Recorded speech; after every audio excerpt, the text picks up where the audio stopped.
Olá, alunos, estamos de volta para mais uma aula de Geografia Bíblica e a nossa aula de hoje é a de número 9, que trata dos povos vizinhos dos israelitas. Lembram-se de que na aula passada nós falamos das 7 nações que constituíam os povos que habitavam a terra, os povos chamados cananeus. E hoje nós vamos ver então os povos que são vizinhos de Israel, e são esses povos com os quais Israel tem que lidar muitas vezes, sobretudo em clima de hostilidade, de beligerância, de guerra, não é isso? Muito bem, Israel estava cercado de nações que constituíam uma ameaça constante para ele. Alguns desses povos eram ricos, fortes, e os mais fracos, quando se insurgiam contra Israel, normalmente contavam com a ajuda da força aliada dos povos mais fortes para, então, atacar Israel. Eram 8 as nações que faziam divisa fronteiriça com Israel. Quais eram essas nações? A Filistia, a Fenícia, Amaleque, Joabe, Amon, Edom, Midian e Síria. Ainda havia outras nações nas proximidades dessas, formadas por povos árabes que, vez por outra, atacavam Israel, né? Muito bem, nós vamos começar então pelo primeiro povo, que são os filisteus. É o número 1 aí no seu livro, nós estamos na página 39 do nosso livro, não é isso? Vamos então aos filisteus. Encontram-se em Gênesis capítulo 10, versículo 14, vamos à leitura do texto? Gênesis 10, versículo 14. E a Patrussim e a Casluim, donde saíram os filisteus, e a Caftorim. Aqui estamos falando da descendência que vem lá de cima de Nimrod, né? Nimrod foi um homem famoso por ter edificado várias cidades, dentre elas, segundo se supõe, ele teria sido também um líder que deu início à construção da Torre de Babel, que acabou gerando aquela confusão de línguas, conforme nós lemos também aqui no Gênesis.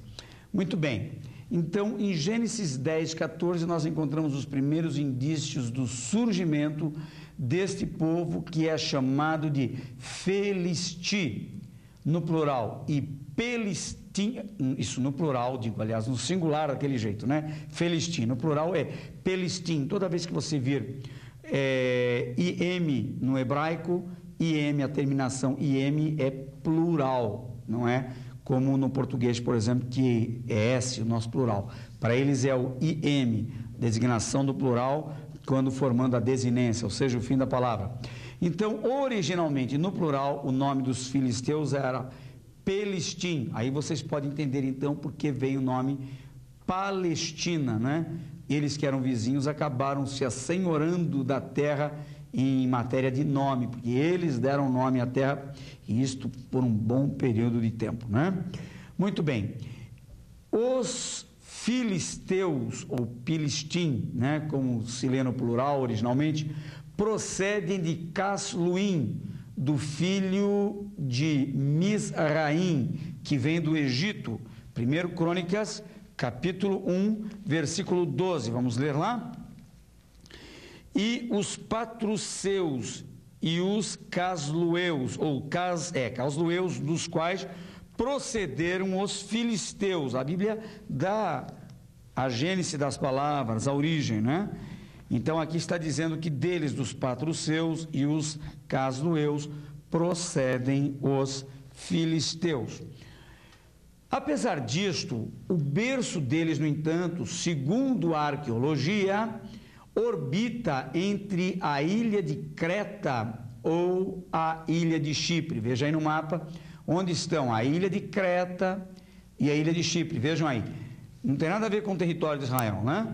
Nós vamos encontrar, por exemplo, Creta, Chipre, lá no Novo Testamento, nas viagens missionárias do apóstolo São Paulo. Os filisteus são mencionados 286 vezes no Antigo Testamento, e eles situavam-se na costa marítima do mar Mediterrâneo. Veja aí no mapa, dê uma olhadinha onde a seta está indicando, nessa região, estão vendo? Aí ficavam situados os filisteus, né, que são povos mais conhecidos, evidentemente, do Antigo e não do Novo Testamento. Indo daí até o sul do Carmelo, ali sobem, está vendo? E descendo novamente em direção do Egito. Dividiram-se em 5 territórios, sendo 3 deles marítimos, né, como por exemplo a cidade de Gaza, Ascalon e Asdod, e 2 mais no interior do país. Então são 2 territórios interiores, as cidades de Gate e Ecrom.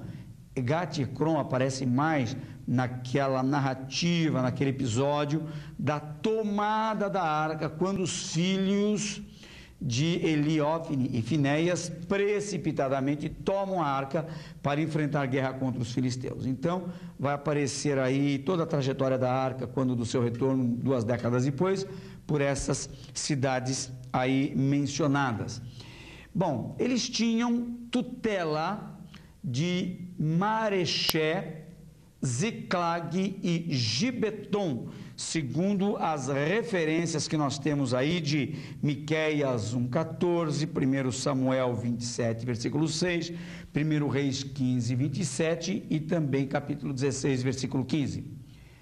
Os filisteus eram idólatras. Quais eram os deuses deles? Eles adoravam a Dagon, Astarote e Baal-Zebub. Sansão destruiu o templo deles lá em Gaza. E esta é uma referência que vale a pena, apesar de ser um tanto longa, vale a pena ser lida.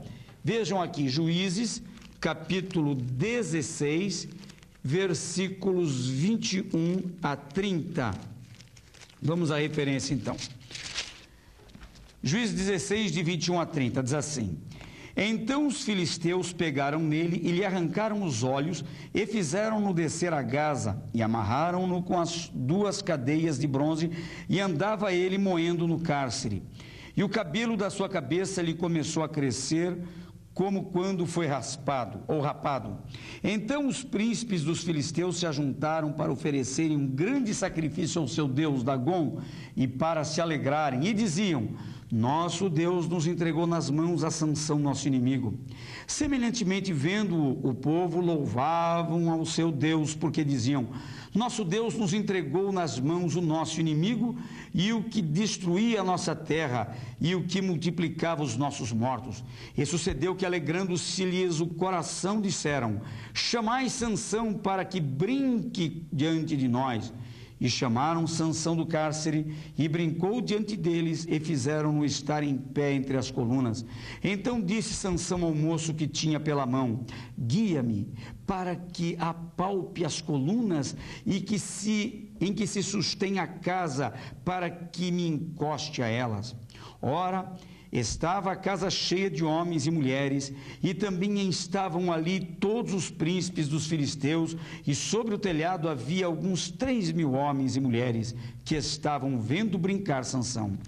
Então Sansão clamou ao Senhor e disse: Senhor Jeová, peço-te que te lembres de mim, e esforça-me agora, só esta vez, ó Deus, para que de uma vez me vingue dos filisteus pelos meus 2 olhos.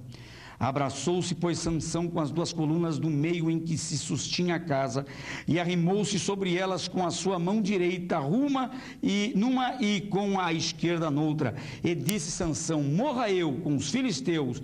E inclinou-se com força, e a casa caiu sobre os príncipes e sobre todo o povo que nela havia.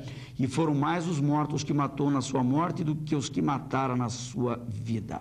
Olhem, foi o templo de Dagon que se esfacelou aí no dia da morte de Sansão. Interessante que foi a última oração da sua vida, mas nessa oração ele pediu que Deus ainda desse um jump de poder na vida dele, só mais essa vez, mas esse jumping de fé, né? Jumping é aquela carga de bateria, que a gente está na bateria do carro quando a bateria já acabou, ao menos para o carro pegar pela última vez para ir até a loja e trocar a bateria, né? Então jump é isso, e aquela última carga, né? dá essa última carga para mim de poder aqui. E o Senhor não atendeu, e ele então acabou pondo por terra o templo de Dagon, que era um templo famoso dos filisteus. Outra coisa, que lá em Gaza também, isso aconteceu em Gaza. Agora vejam em Asdod, o ídolo deles caiu diante da arca. Esta é uma passagem interessante, que quando a arca da aliança, que estava em Siló, no tabernáculo, o tabernáculo era o templo provisório, né? Vocês sabem disso.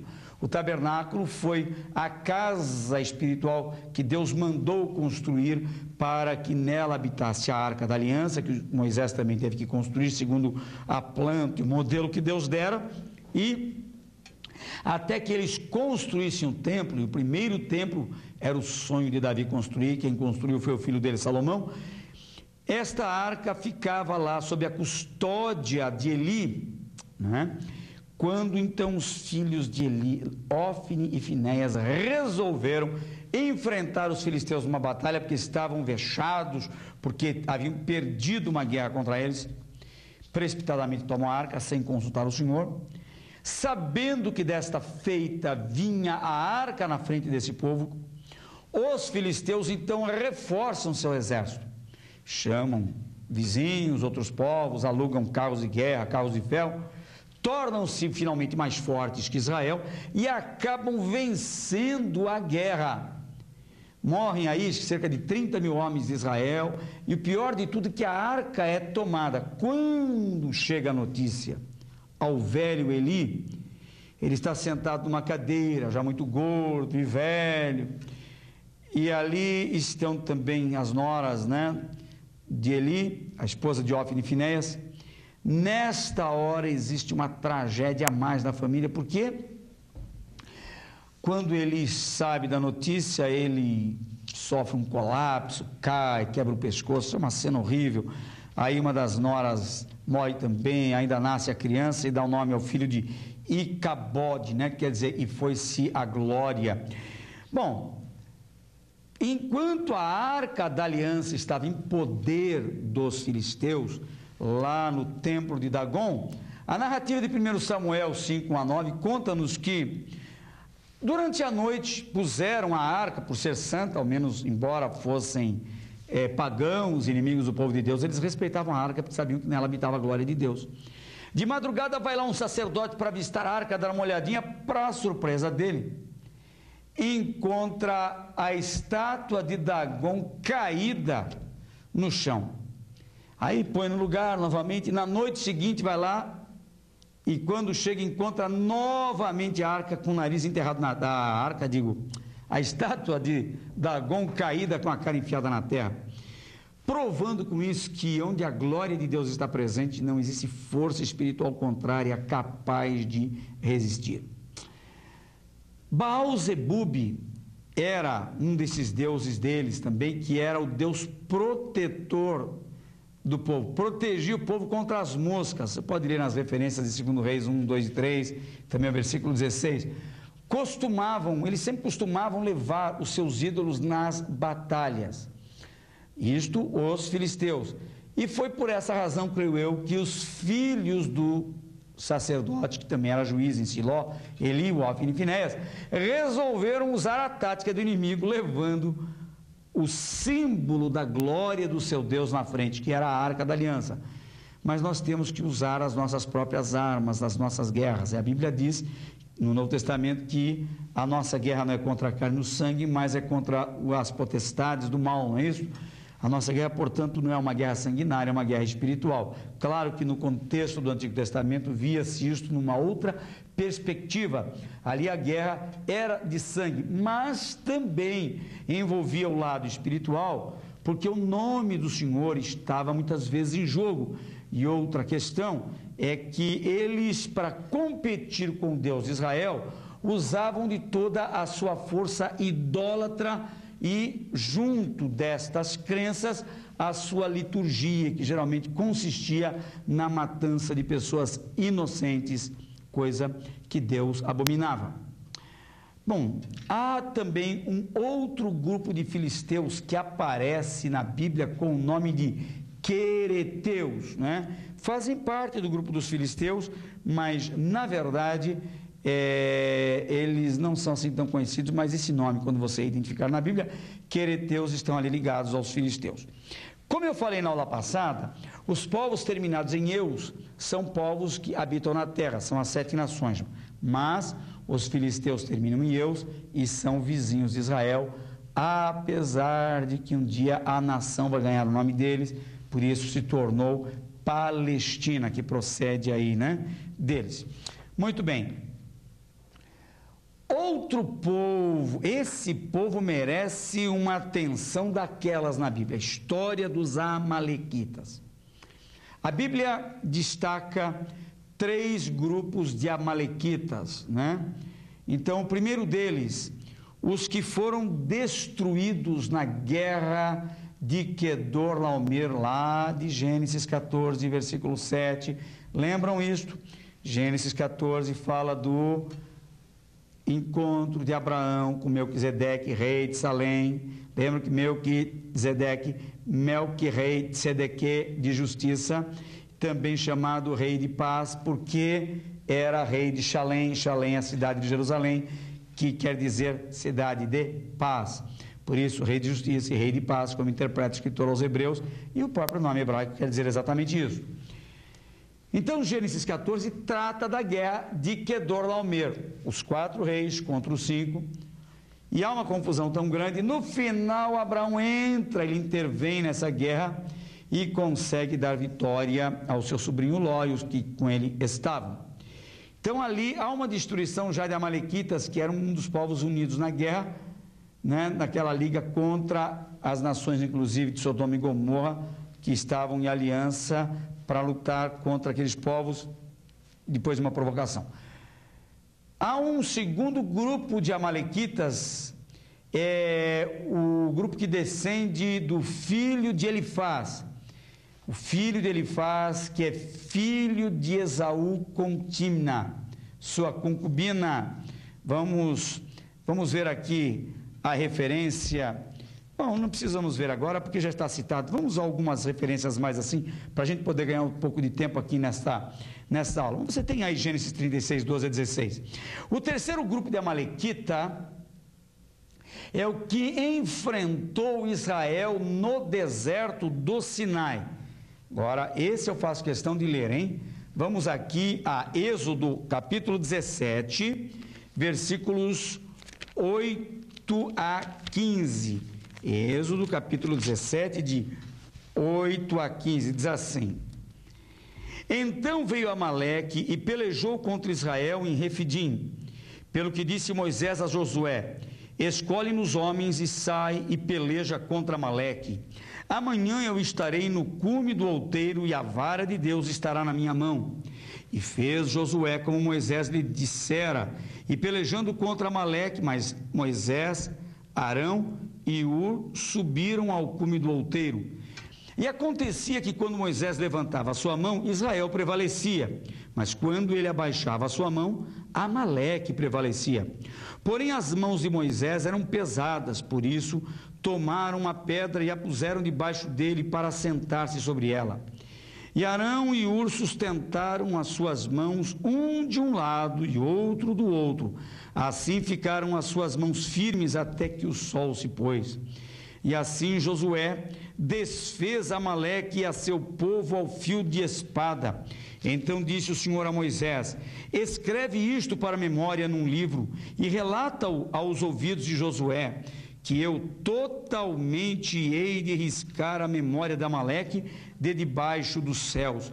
E Moisés edificou um altar e chamou o seu nome: O Senhor é a minha bandeira, isto é, Jeová Nissi, não é isso? O Senhor é a minha bandeira. Muito bem, essa guerra famosa, né, de que o líder tinha que ter os braços levantados por Arão e Ur, era contra Amaleque. Esse povo era terrível. Eles habitavam no Negueve, península do Sinai. Mas vejam aí no mapa, península, olha aí a península do Sinai, essa região. Mas eles também eram nômades, o que significa que eles andavam pelo deserto, armavam as suas barracas e desarmavam. Uma hora estavam aqui, outra hora ali, não tinham parada. E isso quer dizer povo nômade, aquele povo que não tem parada. Eles se dedicavam às atividades pastoris e agrícolas, como se vê lá em 1 Samuel 15:9. Mas a sua dedicação maior era a pilhagem. O que é pilhagem? Furto, saque. Muitos povos do passado faziam guerra, então eles faziam isto. Eles guerreavam para tomar o que as pessoas tinham. Então não havia um ideal maior numa guerra, não decidir uma guerra por questão de território. Olha, vocês invadiram meu território, eu vou expulsar vocês daqui, eu não saio, então nós vamos guerrear contra vocês. Geralmente as guerras se davam muito por causa de território, ou então alguns reis queriam impor taxas, né? Alguns queriam se tornar imperadores, eles dominavam outras nações. Com isso, na Bíblia nós temos alguns impérios famosos, né? Nós temos o Império Assírio, que é famoso, depois o Império Babilônico, depois o Medo-Persa, depois o grego, depois o romano. São impérios famosos em que um rei quer se tornar mais do que simplesmente rei. Ele quer ser imperador. Então, as guerras existiam para conquista, e os povos conquistados tinham que pagar impostos para o dominador. Agora não, o caso de pilhagem era diferente, era roubo mesmo. Eles entravam nas fazendas, pegavam celeiros que as pessoas tinham cultivado e armazenado, por exemplo, na época da colheita, para suportar o inverno. E os amalequitas eram ladrões, eles eram perversos. Na minha opinião, era o pior povo da Bíblia. Quem eu citaria como os piores povos da Bíblia? Os amalequitas, os filhos incestuosos de Ló. Quem são eles? Os moabitas e os amonitas, Amon e Moabe. Os filisteus, povo terrível, os filisteus, né? Quanto trabalho deram para Israel. E depois os outros povos, mas não eram bons, geralmente eram povos perversos, mas esses para mim saem na frente. De todos, o pior ainda eram os amalequitas, né? Foram muitos males que eles praticaram contra o povo de Deus. Vamos ver algumas referências disso. Por exemplo, nós temos, no caso de 1 Samuel capítulo 15, uma amostra de como Saul deveria ter agido em relação a eles. Eu não vou ler porque é o capítulo todo, o capítulo 15, né, de 1 Samuel. Mas Deus deu ordem a Samuel para destruí-los totalmente. E o que aconteceu? Samuel não destruiu, preservou o rei deles, Agag, e preservou ainda alguns animais, preservou os animais. A ordem de Deus era que houvesse um extermínio completo. Se ele tivesse atendido a esta ordem, nenhum mal teria acontecido, mas ele não atendeu. Foi a grande oportunidade na vida de uma vez por todas se acabar com esse povo que era terrível. O povo que atacou então Israel no deserto, Moisés tinha que estar com os braços levantados, e olha, isso durou um dia inteiro, o velho Moisés ali com os braços, né? Imagine se as mãos já não estavam formigando, né? De tanto ficar sem circulação na mão, porque se ele baixava a mão, a guerra vinha do lado de lá para cá, vinha dos amalequitas contra eles. Se ele levantasse as mãos, Israel prevalecia. Vejam como é difícil ser líder no meio do povo de Deus. É preciso ter os braços levantados. Agora, é difícil aguentar estar com os braços levantados o tempo todo, sem a ajuda de companheiros, né? E tem companheiros que, em vez de levantar os braços do líder, se penduram no braço do líder, né? Em vez de ajudar, querem todo o tempo tirar proveito do seu líder. A obra de Deus precisa de cooperadores, pessoas que façam a obra de Deus interessadas no reino e não em si mesmas. Quando a pessoa prioriza o reino, buscando primeiramente os interesses do reino, o que lhe diz respeito é acrescentado pelo Senhor, porque o Senhor sabe ver a intenção de cada coração e Ele sabe quem são sinceros. Bom, voltando a falar sobre os amalequitas, vamos prosseguir. Eles fizeram Davi chorar uma noite inteira, quando eles invadiram a cidade de Ziclag, puseram a fogo. Mas Davi já estava desanimado de tanto chorar, e de repente ele se levanta e diz assim: por que eu estou chorando tanto? E eu gosto do texto que está inclusive escrito aqui, capítulo, olha, aqui está escrito no mesmo capítulo em que diz o texto que lá de 1 Samuel 27, que Davi chorou a noite inteira, diz que Davi se fortaleceu no Senhor. Quando ele trocou o choro pelo fortalecimento, ele venceu. Lá no livro de Provérbios tem uma palavra boa sobre isso: se te mostrares frouxo no dia da angústia, a tua força será pequena. Os filhos de Simeão invadem o seu território, né? É mais um episódio na Bíblia, né, que mostra como eles foram de alguma forma desbaratados. Quando houve a distribuição das terras, então a tribo de Simeão ocupou aquela terra que era ocupada nessa época pelos filhos de Amaleque. Agora, uma palavra final muito interessante que se encontra em Êxodo capítulo 17, versículo 16. Vamos ler assim, vamos ler aqui. Embora Israel tenha lutado contra eles, outros povos tenham lutado contra eles, o melhor mesmo é que mesmo assim, a luta do Senhor contra Amaleque é uma luta perene, é uma luta sem trégua. Esta é a principal de todas. Vamos ver aqui o livro de Êxodo, capítulo 17 e o versículo 16. Diz assim: E disse o Senhor dizendo, porquanto jurou o Senhor, haverá guerra do Senhor contra Amaleque de geração em geração. Eu acho que até hoje o espírito de Amaleque está no ar. São esses povos perversos, essa gente que pratica maldade o tempo todo, parece que o espírito de Amaleque está nessa gente, né? Pessoas que praticam atrocidades, violência, terrorismo, estão com esse espírito de Amaleque. A Bíblia diz que a luta do Senhor, nós vimos isso em Êxodo, capítulo 17, versículo 16. A luta, a guerra do Senhor contra Amaleque é uma guerra sem trégua, é uma guerra de geração em geração. Outro povo terrível, os midianitas. Quem são os midianitas? Os midianitas são descendentes de Midian, filho que Abraão teve com sua mulher Quetura após a morte de Sara. Vamos ver lá? Gênesis, capítulo 25, versículos 1 a 6.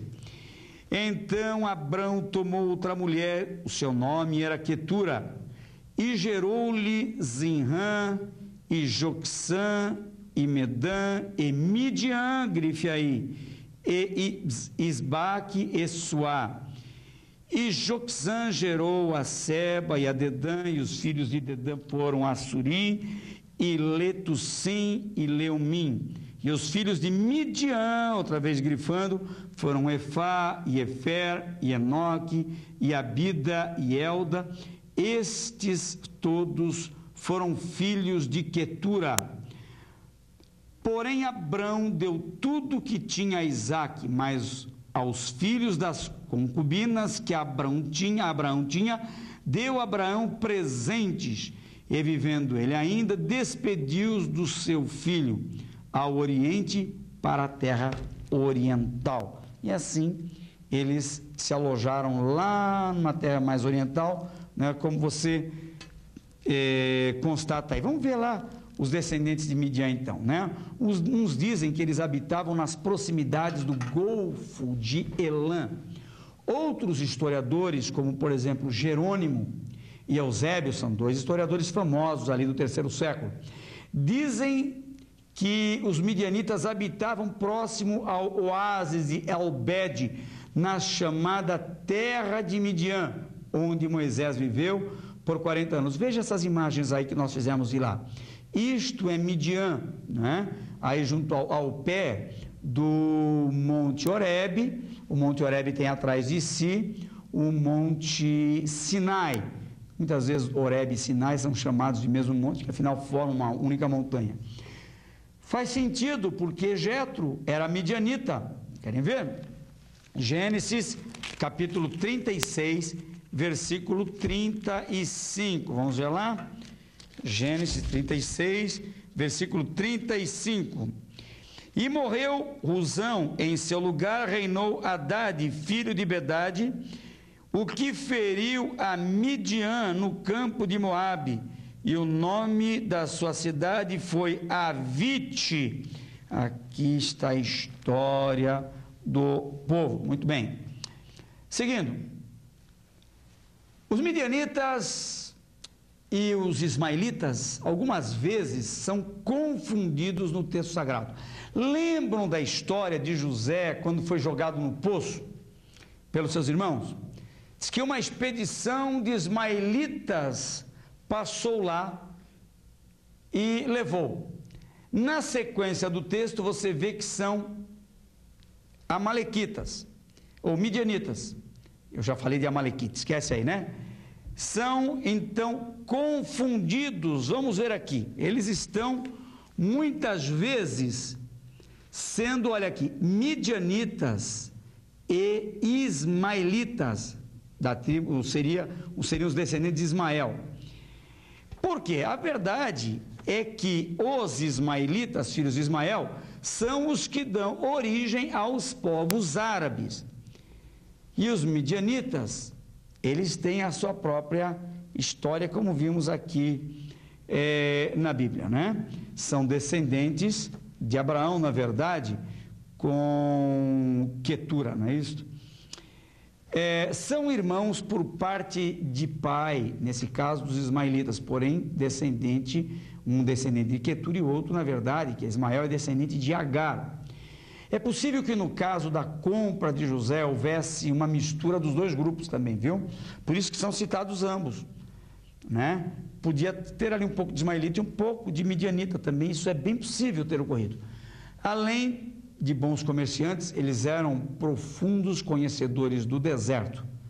A razão é essa, porque então Moisés convidou o midianita Obabe para ser seu guia no deserto, conforme nós lemos lá em Números capítulo 10, versículos 29 a 33. Os midianitas uniram-se aos moabitas, contratando Balaão para amaldiçoar a Israel. Lembram disso? Vamos a Números, capítulo 22, versículos 4 a 7. Assim diz o texto: pelo que Moabe disse aos anciãos dos midianitas: agora lamberá esta congregação tudo quanto houver ao redor de nós, como o boi lambe a erva do campo. Naquele tempo, Balaque, filho de Zippor, era rei dos moabitas. Este enviou mensageiros a Balaão, filho de Beor, a Petor, que está junto ao rio, na terra dos filhos do seu povo, a chamá-lo, dizendo: eis que um povo saiu do Egito, eis que cobre a face da terra, e parado está defronte de mim. Vem, pois, agora, rogo-te, amaldiçoa-me este povo, pois mais poderoso é do que eu, para ver se o poderei ferir, e o lançarei fora da terra, porque eu sei a quem tu abençoares será abençoado, e a quem tu amaldiçoares será amaldiçoado. Então foram-se os anciãos dos moabitas e os anciãos dos midianitas, com o preço dos encantamentos nas mãos, e chegaram a Balaão e lhe disseram as palavras de Balaque. Vejam? Então, aquele profeta falso, né? Que tinha poderes, é impressionante, né? Mas ele era um profeta que profetizava contra o povo de Deus, portanto, contra o povo de Deus, contra o próprio Deus. Deram muito trabalho para Israel. Suas guerras e derrotas para Israel podem ser conferidas nos textos aí, como, por exemplo, Números 31 a 24, Josué 6, capítulo 7, capítulo 8, né? As vitórias de Israel sobre esse povo, os midianitas, é celebrada em vários textos, como Salmos 83, versículos 9 a 12, Isaías 9, 4, e assim, vários textos que você tem aí. Vamos ao outro povo, os moabitas. Moabe quer dizer, é de meu pai, ou semente do pai. Moabe é fruto de uma relação incestuosa de Ló com sua filha mais velha. Você pode ler isso lá depois em Gênesis 19, 37. Definida territorialmente, situou-se no deserto de Moabe, ao sul do ribeiro de Zerete. Veja aí no mapa. Nessa região estavam eles, os moabitas. Seu território estendia-se por 96,5 km de norte a sul e por 57 km de largura de leste a oeste. O território dividia-se em terra de Moabe, campina de Moabe e planície de Moabe. A história de Ruth se desenrola aí. Lembra que eu falei na aula que falamos de Belém? Ela sai de Belém, aí vai para a terra de Moabe. Moabe quer dizer, então, um dos significados é terra da idolatria. E aquela mulher lá, ela e seu marido, né, Ruth, e seu marido querem criar os seus filhos, né? Malom e Quilion, uma terra de idólatras, e ali morrem os seus filhos. Que perigo, hein? Cuidado com as campinas de Moabe, não entregue seus filhos às campinas de Moabe, porque as campinas de Moabe são as terras onde os jovens perdem a vida. Falavam uma língua próxima à língua dos hebreus, e adoravam ao deus Camus, e seus cultos incluíam a prostituição e o sacrifício de crianças. Moabe foi derrotado por Israel. Ele próprio sacrificou o seu filho mais velho, seu filho primogênito, sobre os muros em holocausto lá num campo, né, ali dedicado, digo, ao deus Camus. Você pode ler isso em 2 Reis, capítulo 3, versículos 26 e 27. Tem várias referências aí bíblicas, como Números 21, 21 a 30, 22, 23, 24 e 25, né, Juízes, capítulo 3, etc. São várias referências que você tem no livro, né? E todas essas referências profetizam a destruição dessa gente, dos moabitas. O parente de Moabe é Amon, não é isso? Os amonitas, assim como Moabe, Amon também é filho incestuoso de Ló, com a sua filha mais nova, Moabe com a filha mais velha, Amon com a filha mais nova. Nasce numa caverna em Zoar. Zoar é aquela cidadezinha pequena para onde Ló se mudou quando teve a ameaça da destruição da sua cidade, ok? Então ali, assim que Ló mudou-se para lá, o Senhor disse a ele que fosse para a montanha, ele preferiu ir para Zoar, e nesse período tudo vai mal na vida de Ló, as filhas o embriagam, e ele então, elas acabam se deitando com ele, até porque não havia homens, os poucos que haviam tinham feito uma opção diferente, era complicado, e as moças então, no seu desespero, embriagam o pai, deitam-se com ele, e dessa relação incestuosa, cada uma tem um filho, e os dois povos têm uma maldição terrível, eles são perversos. Moabe e Amon. Os amonitas são vizinhos de seus irmãos moabitas. Os amonitas viviam entre os rios Arnon e Jaboque. Você vê os rios, né, que estão à direita. Suas terras foram dadas por Moisés a Ruben e a Gad, que quiseram ficar do lado oriental de Israel, né? Isso depois de tê-los desapossado, evidentemente, está lá em Deuteronômio, capítulo 3, versículo 16. Eles eram cruéis, eram briguentos, eram vingativos e viviam do roubo. Possuíam 20 cidades. Sua capital ali era Rabat Amon, hoje conhecida como Amã, capital da Jordânia, e cultuavam o deus Moloque, uma estátua de bronze, né, oca por dentro, de braços estendidos e incandescentes, onde eram lançadas as suas vítimas inocentes, principalmente crianças, né? Eles foram subjugados pela Assíria, para quem pagavam seus tributos. Há vários textos aqui no nosso livro que trata dessa gente. Muito bem. Outro povo terrível eram os edomitas, descendentes dos filhos de Esaú. Esaú, irmão gêmeo de Jacó, neto de Abraão e de Sara. O nome significa vermelho. Quando ele perdeu a bênção do pai, ele foi morar aí no sul do Monte Seir, Com 40 anos de idade, ele se casa com duas moças zeteias, uma chamada Judite e a outra Basemate. Naquele tempo, a poligamia rolava solta também. Esse fato, inclusive, desagradou profundamente os seus pais, né? Mais tarde, ele se casa com Maalate, filha de Ismael, para ofender a sua mãe. Como se não bastasse a primeira ofensa, você vê lá em Gênesis capítulo 28, versículo 9, que ele então que ele se casa mais uma vez e dessa vez também, ou nessa ocasião também ofende a sua mãe. Fixou residência em Seir, mas além disso contava também com um imenso território que fazia limite ao oriente com o deserto da Arábia, ao norte com Moabe e o Mar Morto e ao sul com o Golfo de Acaba. Golfo de Acaba, veja aí no mapa, tá vendo?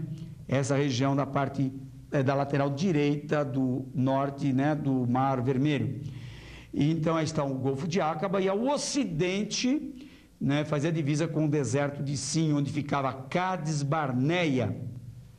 Eram mais ou menos 100 quilômetros de norte a sul e 50 de leste a oeste, o território ocupado por eles. Uma das suas mais importantes cidades era Petra. Essa cidade de Petra era uma cidade feita de pedras, por isso que chamada Petra. E havia uma entrada estreita e muitos viajantes que faziam comércio, passavam do norte para o sul, paravam ali para fazer um pouso. Então, essa cidade de Petra é uma cidade importante da parte dos edomitas. Nós temos várias referências que apontam para elas. Passagens bíblicas são Números, tem várias delas aí, você pode ver Números, Deuteronômio, né? Nós temos 2 Samuel, 1 Reis, várias passagens. Eu queria ler essa de 2 Reis 14, versículos 7 a 10. Vejam aqui, eu quero essa referência, vamos ler apenas uma, porque são muitas as referências. Eu falei 2 Reis, capítulo 14, versículos de 7 a 10. Não foi isso que eu falei? Então vamos lá. Amazias feriu a 10.000 edomitas no Vale do Sal e tomou a Sela na guerra e chamou o seu nome Jocteel até o dia de hoje. Então, Amazias enviou mensageiros a Jeoás, filho de Jeoacás, filho de Jeú, rei de Israel, dizendo: vem, vejamo-nos face a face. Porém, Jeoás, rei de Israel, enviou a Amazias, rei de Judá, dizendo: o cardo que está no Líbano enviou ao cedro que está no Líbano, dizendo: dá tua filha por mulher a meu filho. Mas os animais do campo que estavam no Líbano passaram e pisaram o cardo. Na verdade, feriste os edomitas, e o teu coração se ensoberbeceu. Gloria-te disso e fica em tua casa. E por que te entremeterias no mal para caíres tu e Judá contigo? Aqui então nós vemos uma séria mesmo destruição desse povo chamado Edomita. Eu gosto de olha, interessante uma informação que está em Jeremias 49:7, também faço questão de ler. Esta referência nos dá conta de que este povo era um povo sábio, 49 de Jeremias, versículo 7. Assim diz: contra Edom, assim diz o Senhor dos Exércitos: acaso não há mais sabedoria em Temã? Já pereceu o conselho dos sábios? Corrompeu-se a sua sabedoria? Quando nós estudamos o Antigo Testamento, e mais especificamente o livro de Jeremias, nós destacamos através de outras leituras também o fato de que os edomitas, descendentes então de Esaú, eram um povo realmente muito sábio. O livro de Jó tem como cenário o país de Edom, mais um fato interessante a ser lembrado quando se falar dos edomitas. Outro povo importante no Antigo Testamento são os fenícios. Fenícios, há 3 diferentes significados para o nome. Fenícios quer dizer terra das tamareiras, há muitas tamareiras lá. Quer dizer também púrpura. Quando eu falo que há muitas tamareiras lá, em todo o país de Israel, mas principalmente aí no território dos fenícios, que está mais ao norte. Hoje a Fenícia é a própria, é o Líbano, né? Está bem ao norte do país. Outro significado do nome Fenícia é púrpura e também gente de pele escura. É um povo antigo, de origem desconhecida. Isaías diz que são descendentes de Cão. Só você ler lá em Isaías capítulo 23, versículos 1 a 12, veja lá que no contexto Isaías o identifica na sua ascendência como sendo dado filho, um dos filhos de Noé, que é Cão. Sua terra, digo a terra, né, dos fenícios, fazia limite ao sul com a Palestina, ao norte com o rio Arvade, a oeste com o Mediterrâneo e a este com os montes Líbano. Veja aí no mapa, né? Dá para estar acompanhando? Navegadores por excelência e dados ao comércio, principalmente da madeira, fundaram grandes colônias, aí como, por exemplo, Chipre, Cilícia, Rhodes, Cilícia, Malta, Gozo, Pautelaria, Sardenha, Cádiz, que é Espanha, Urique e Cartago, né? Então, eles foram grandes navegadores, eles fizeram grandes conquistas.